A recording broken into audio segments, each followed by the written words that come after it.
there's a saying, don't worry, be happy. And in that saying, we have everything summed up about Christianity today. You see, as Paul's telling us, as we have been chosen by the Lord, as we have accepted the call to be united with God through Him, we're different creatures. We're changed. And we each have a responsibility to go out, as those first apostles did, and spread the word. Now, certainly we each have different gifts. We're not all called to be priests, bishops, deacons. Some are called to be in a married state. Some are called to be in a single state. Others are called to be teachers. Others are called to be prophets. And the list goes on, otherwise in scriptures, about the many, many gifts that the people of God are given to use to build up the kingdom.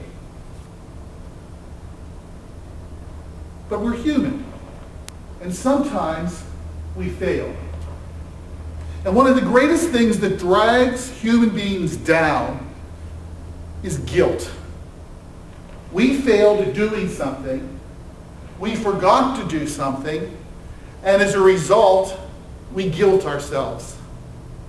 And we carry that guilt with us. We can't seem to get rid of the guilt. And what Jesus is saying to us today in this gospel passage is that we as Christians have a mission to go out and accomplish.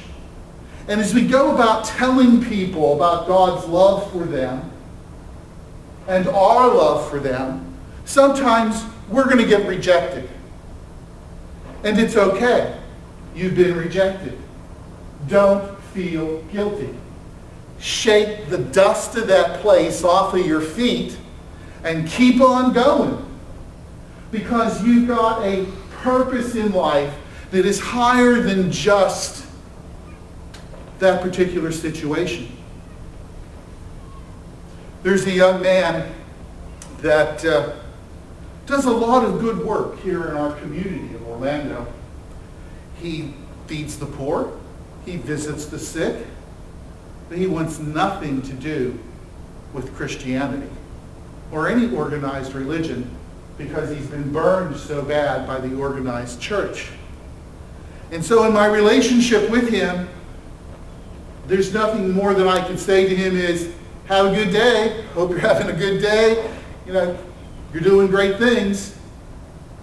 And realizing that's all that I can do, I have to move on. But every time I see him, he always knows I appreciate what he's doing. And that's it.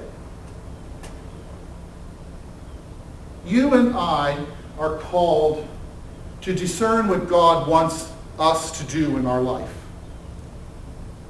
It's not something that the pastor here is going to say, okay, Gordon, you're going to go do this. Gene, how about handling this? Though I do that, they have to discern whether that's really what God's calling them to do. And if it's not, then they tell me that, and we go on for something else and find someone else for the task.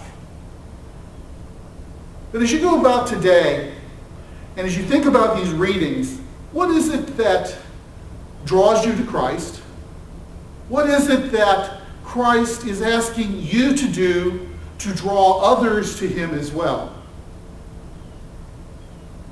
And then answer the question, are you doing it? If your answer is yes, don't worry about anything else that happens. Be happy.